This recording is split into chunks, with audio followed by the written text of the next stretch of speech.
ফিলিস্তিনের অবরুদ্ধ গাজা চলছে ধ্বংসলীলা। এর মধ্যে সামান্য খুশির উপলক্ষ নিয়ে এসেছে ৩০০ যুগলের গণবিয়ে।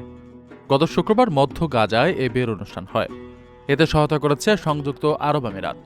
কুরআন তেলাওয়াতের মাধ্যমে আয়োজনটি শুরু হয়, এরপর একে একে পড়ানো হয় বিয়ে। এতে ফিলিস্তিনি সংস্কৃতিকে প্রাধান্য দেওয়া হয়। অনুষ্ঠানে আমিরাত ও ফিলিস্তিনের জাতীয় সঙ্গীতও বাজানো হয়।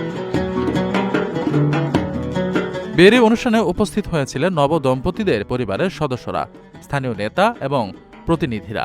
সঙ্গে ছিলেন বিভিন্ন আন্তর্জাতিক সংস্থার কর্মী ও সাধারণ জনতা। সব মিলিয়ে প্রায় ২০,০০০ মানুষ তাদের বিয়ে প্রত্যক্ষ করতে জড়ো হয়েছিলেন। গণবিয়ের কর্মসূচির আয়োজন করা হয় আমিরাতের গালান্ত নাইট ৩ প্রোগ্রামের আওতায়। মূলত যারা অর্থাভাবে বিয়ে করতে পারছিলেন না, তাদেরই বিয়ের ব্যবস্থা করা হয় এই বিশাল আয়োজনের মাধ্যমে।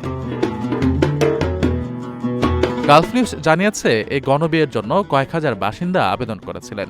তাদের থেকে বাছাই করে ৩০০ যুগলকে নির্বাচন করা হয়। গত ফেব্রুয়ারিতে আবেদন গ্রহণ শুরু হয়। আয়োজকরা জানিয়েছেন, অবিবাহিত এবং যারা আর্থিকভাবে অসচ্ছল তাদের প্রাধান্য দিয়ে গণবিয়ের মাধ্যমে বিয়ের ব্যবস্থা করা হয়।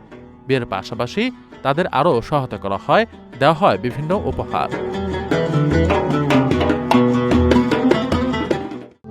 প্রবাসীদের জন্য নির্মাণ হচ্ছে দেশের প্রথম স্মার্ট সিটি, যেখানে থাকছে স্কুল, মসজিদ, হাসপাতাল, সুইমিং পুল, হেলিপ্যাড, পাঠাগার, জিম, সুপারমার্কেট, শিশু পার্ক সহ সকল নাগরিক সুবিধা। মাত্র ৩০ লাখ টাকা বিনিয়োগে মিলছে আকর্ষণীয় ফ্ল্যাট। প্লাটিনাম ইনভেস্টরদের জন্য ঢাকা বিমানবন্দরে ভিআইপি প্রোটোকল সুবিধা।